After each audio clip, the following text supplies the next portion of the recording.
Welcome back to clean news Rajasthan. चलिए देखते हैं राजस्थान की 15 फटाफट बड़ी खबरों को।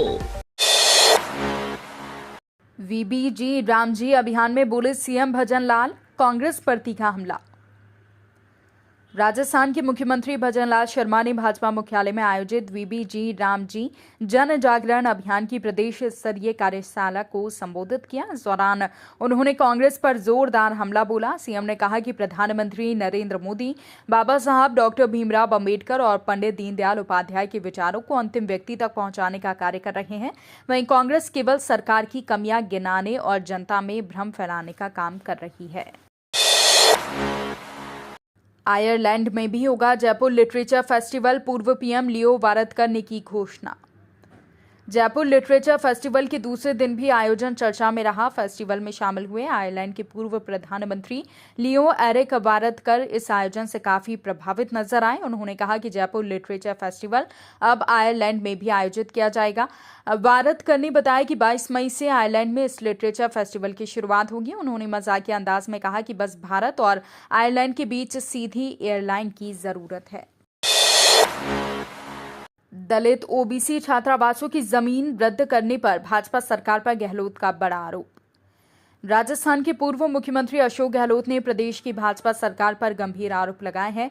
गहलोत का कहना है कि कांग्रेस सरकार के कार्यकाल में दलित और ओबीसी समुदाय के छात्रों के लिए हॉस्टल निर्माण हेतु आवंटित की गई जमीनें रद्द की जा रही हैं। उन्होंने इसे दुर्भाग्यपूर्ण बताते हुए कहा कि इन छात्रावासों से गांवों से आने वाले गरीब और पिछड़े वर्ग के विद्यार्थियों को शहरों में शिक्षा का अवसर मिलता है। जमीनी निरस्तीकरण से उनकी पढ़ाई प्रभावित होगी। भारत रिन्यूएबल एक्सपो 2026 में राजस्थान पेश करेगा 6400 megawatt battery mega project. Bharat renewable expo 2026 में राजस्थान सरकार देश का सबसे बड़ा 6400 मेगावाट आवर क्षमता वाला बैटरी स्टोरेज मेगा प्रोजेक्ट पेश करेगी। ये परियोजना राज्य को रिन्यूएबल एनर्जी के क्षेत्र में नई पहचान दिलाने की दिशा में अहम मानी जा रही है। इस प्रोजेक्ट से सौर और पवन ऊर्जा के क्षेत्र में बेहतर भंडारण में मदद मिलेगी और बिजली आपूर्ति को स्थिर बनाया जा सकेगा। राजस्थान चतुर्थ श्रेणी भर्ती 2024 का परिणाम जारी, मेरिट लिस्ट अपलोड। राजस्थान की अब तक की सबसे बड़ी सरकारी भर्ती चतुर्थ श्रेणी कर्मचारी सीधी भर्ती 2024 का परिणाम जारी कर दिया गया है। राजस्थान कर्मचारी चयन बोर्ड की वेबसाइट पर नॉन टीएसपी और टीएसपी क्षेत्रों की वरीयता के अनुसार मेरिट लिस्ट अपलोड की गई है। इस भर्ती के लिए कुल 24,71,000 से अधिक अभ्यर्थियों ने पंजीकरण कराया था। इनमें से 21,17,000 से ज्यादा उम्मीदवार परीक्षा में शामिल हुए, जबकि 3 लाख से अधिक अनुपस्थित रहे। ऑनलाइन सट्टेबाजी के खिलाफ केंद्र ने 242 अवैध लिंक ब्लॉक किए। केंद्र सरकार ने ऑनलाइन सट्टेबाजी के खिलाफ कड़ी कार्रवाई की है। सरकार ने 242 अवैध वेबसाइट और ऐप लिंक को ब्लॉक कर दिया है। इस कदम का उद्देश्य युवा और आम जनता को सट्टेबाजी के नुकसान से बचाना और साइबर सुरक्षा को मजबूत करना है। अधिकारी बता रहे हैं कि लगातार मॉनिटरिंग और तकनीकी उपायों के जरिए अवैध ऑनलाइन सट्टेबाजी को रोकने का अभियान जारी रहेगा। एसआईआर पर चुनाव आयोग ने दी नई राहत, राजस्थान में अंतिम तिथि बढ़ाई। राजस्थान की मतदाताओं के लिए राहत भरी खबर है। चुनाव आयोग ने एसआईआर को लेकर नया अपडेट जारी किया है। यदि किसी का नाम एसआईआर सूची में नहीं है तो वो अब भी आपत्ति दर्ज करा सकते हैं। आयोग ने राजस्थान में विशेष गहन पुनरीक्षण की अंतिम तिथि बढ़ा दी है। इस आदेश में पुडुचेरी, गोवा, लक्षद्वीप और पश्चिम बंगाल को भी शामिल किया गया है। इससे मतदाताओं को सही सूची में नाम जोड़ने का मौका मिलेगा। प्रधानमंत्री मोदी का स्टार्टअप इंडिया पर संदेश, तकनीक और मैन्युफैक्चरिंग में नेतृत्व। प्रधानमंत्री श्री नरेंद्र मोदी ने स्टार्टअप इंडिया के 10 साल पूरे होने के अवसर पर युवा उद्यमियों को संबोधित किया। उन्होंने कहा कि आने वाले 10 वर्षों में भारत का लक्ष्य नए स्टार्टअप ट्रेंड और तकनीक में दुनिया का नेतृत्व होना चाहिए। प्रधानमंत्री ने उद्यमियों से मैन्युफैक्चरिंग पर ध्यान देने और उच्च गुणवत्ता वाले नए उत्पाद बनाने का आग्रह किया। मोदी ने भरोसा दिलाया कि सरकार हर प्रयास में स्टार्टअप्स के साथ खड़ी है। देश में बेरोजगारी बढ़ी 4.8%, शहरी युवा सबसे अधिक प्रभावित। देश में 15 वर्ष और उससे अधिक उम्र के लोगों में बेरोजगारी दर दिसंबर में 4.8% तक बढ़ गई, जो नवंबर में 4.7% थी। केंद्रीय सांख्यिकी एवं कार्यक्रम क्रियान्वयन मंत्रालय की PLFS रिपोर्ट के अनुसार शहरी क्षेत्रों के युवा सबसे अधिक प्रभावित हुए हैं। वहीं ग्रामीण और शहरी क्षेत्रों में बेरोजगारी के रुझान अलग अलग देखे गए। ये रिपोर्ट रोजगार की मौजूदा स्थिति और श्रम बाजार की चुनौतियों को उजागर करती है। 2026 में घर बनाना महंगा होगा, सीमेंट की कीमतों में तेज उछाल।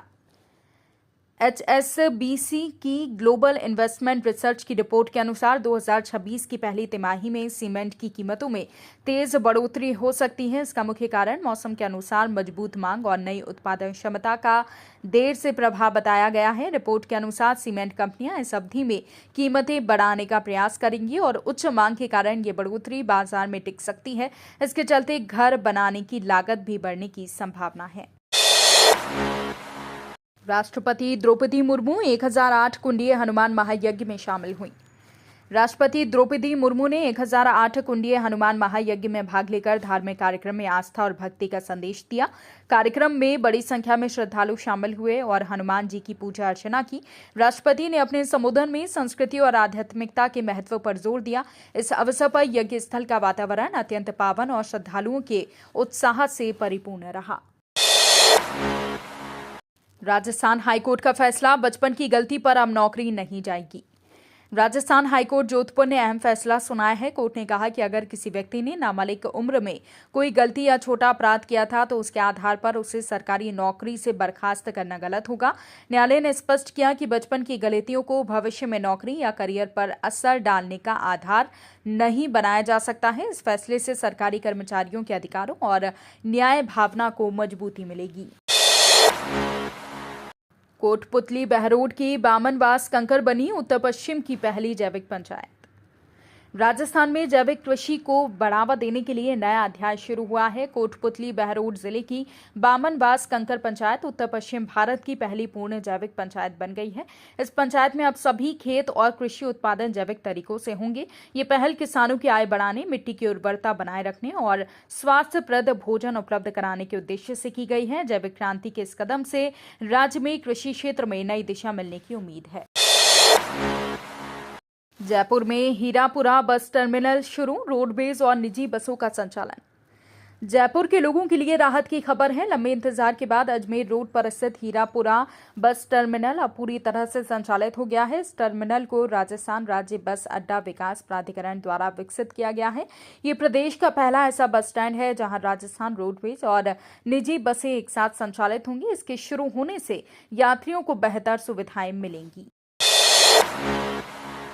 माउंट आबू में कड़ाके की ठंड, -2 डिग्री पर पहुंचा तापमान। राजस्थान में सर्दी का असर लगातार बना हुआ है। प्रदेश के सबसे ऊंचे पर्वतीय शहर माउंट आबू में कड़ाके की ठंड पड़ रही है, जहां तापमान -2 डिग्री सेल्सियस तक पहुंच गया।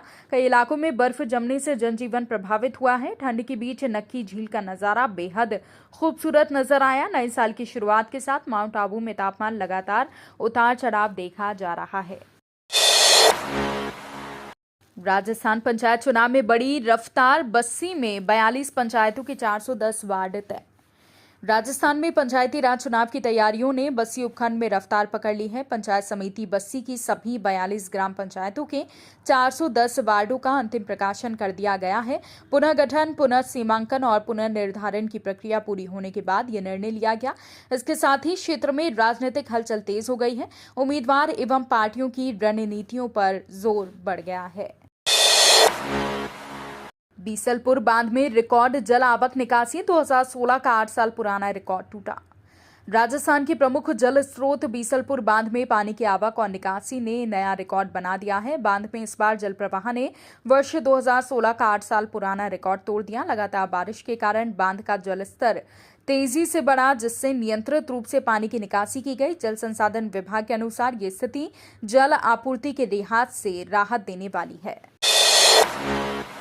बीकानेर में आजू गुजा 2.0 का धमाकेदार आगाज, उत्साह से झूमा शहर। बीकानेर में आजू गुजा 2.0 का भव्य और धमाकेदार आगाज हुआ, जिसमें बच्चों से लेकर बड़ों ने हिस्सा लिया। कार्यक्रम के पहले दिन रंगारंग प्रस्तुतियां, खेल गतिविधियों और मनोरंजन से पूरा माहौल उत्सव में नजर आया। बच्चे मस्ती में झूमते दिखे तो वहीं परिवारों ने भी आयोजन का भरपूर आनंद लिया। आजू गुजा 2.0 का उद्देश्य मनोरंजन के साथ सामाजिक सहभागिता को बढ़ावा देना है, जिससे लेकर शहरवासियों में खासा उत्साह देखने को मिला। उदयपुर में 24 जनवरी से महाबली संगम कबड्डी का भव्य आगाज। उदयपुर के मैदानों में कबड्डी प्रेमियों के लिए बड़ी खबर है। 24 जनवरी से महाबली संगम कबड्डी टूर्नामेंट का भव्य आगाज होने जा रहा है। इस आयोजन में राज्य और देश भर की टीमें हिस्सा लेंगी। टूर्नामेंट में खिलाड़ियों की दमदार खेलकूद और रोमांचक मुकाबलों का आनंद दर्शकों को मिलेगा। आयोजक इससे कबड्डी के विकास और युवा प्रतिभाओं को प्रोत्साहित करने का अवसर बता रहे हैं। दौसा में स्कूल शिफ्टिंग का विरोध, ग्रामीणों ने बच्चों को स्कूल भेजने से रोका। दौसा जिले की कन्नावर और मूसोलाई पंचायतों में स्कूलों को नए स्थान पर स्थानांतरित करने के प्रस्ताव को लेकर ग्रामीणों में भारी नाराजगी है। ग्रामीणों का कहना है कि नए स्कूल भवन गांव से 1 से 8 किलोमीटर दूर है, जिससे छोटे बच्चों की सुरक्षा को खतरा है। इसी विरोध के चलते ग्रामीणों ने बच्चों को नए स्कूलों में भेजने से रोक दिया है। ग्रामीणों ने प्रशासन से मांग की है कि निर्णय पर पुनः विचार किया जाए। जैसलमेर में बिना डिग्री इलाज करने वाले पर कार्रवाई, अवैध क्लिनिक सील।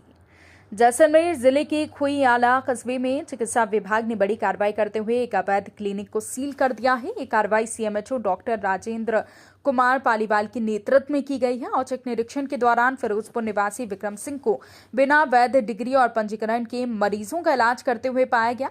जांच में वो कोई दस्तावेज पेश नहीं कर सका। राजस्थान मेट्रो में निदेशक भर्ती प्रक्रिया पर उठे सवाल, पारदर्शिता पर चिंताएं। राजस्थान मेट्रो रेल कॉरपोरेशन में 4 निदेशक पदों की भर्ती प्रक्रिया को लेकर गंभीर सवाल उठे हैं। उम्मीदवारों के अनुसार प्रक्रिया में बदलाव ऐसा किया गया है कि नियमों की पारदर्शिता और योग्यता आधारित चयन पर सवाल खड़े हो रहे हैं। अधिकारियों का कहना है कि कुल 4 निदेशक पद स्वीकृत किए गए हैं। इस मुद्दे ने मेट्रो प्रशासन और राजनीतिक हलकों में भी चर्चा तेज कर दी है। मिस इंडिया ग्लैमर राजस्थान खुशी बड़ाया का लालसोट में भव्य स्वागत। मिस इंडिया ग्लैमर राजस्थान 2026 खुशी बड़ाया का लालसोट आगमन पर जोरदार स्वागत किया गया। शहरवासियों और प्रशंसकों ने उन्हें फूलों और नारों के साथ भव्य स्वागत किया। कार्यक्रम में स्थानीय स्कूल और युवा समुदाय ने भी हिस्सा लिया। खुशी बड़ाया ने शहरवासियों का धन्यवाद दिया और युवा वर्ग को सपनों को पूरा करने की प्रेरणा दी। देश का पहला अमरूद महोत्सव सवाई माधोपुर में, किसानों की आय बढ़ाने की पहल। देश में पहली बार अमरूद महोत्सव का आयोजन राजस्थान के सवाई माधोपुर में किया जा रहा है। यह महोत्सव 18 और 19 जनवरी को सवाई माधोपुर के 263वें स्थापना दिवस के अवसर पर होगा। कृषि मंत्री डॉक्टर किरोड़ी लाल मीणा ने इसे किसानों की आय बढ़ाने की दिशा में ऐतिहासिक पहल बताया। महोत्सव का शुभारंभ 18 जनवरी को लोकसभा अध्यक्ष ओम बिरला करेंगे। जोधपुर आयुर्वेद विश्वविद्यालय में शालक्य ओपीडी और माइनर ओटी का शुभारंभ। जोधपुर के आयुर्वेद विश्वविद्यालय में शालक्य ओपीडी और माइनर ओटी का उद्घाटन किया गया। इस केंद्र में नाक, कान और गले से संबंधित रोगों का निःशुल्क इलाज किया जाएगा। विश्वविद्यालय प्रशासन ने बताया कि इससे ग्रामीण और शहरी दोनों क्षेत्र के मरीजों को बड़ी सुविधा मिलेगी। नई सुविधा के तहत विशेषज्ञ चिकित्सक रोगियों का उपचार करेंगे और गंभीर मामलों में माइनर सर्जरी की भी सुविधा उपलब्ध होगी। ये तो थी राजस्थान की बड़ी खबरें। रोजाना सबसे पहले अपडेट पाने के लिए क्लीन न्यूज राजस्थान को अभी सब्सक्राइब करें।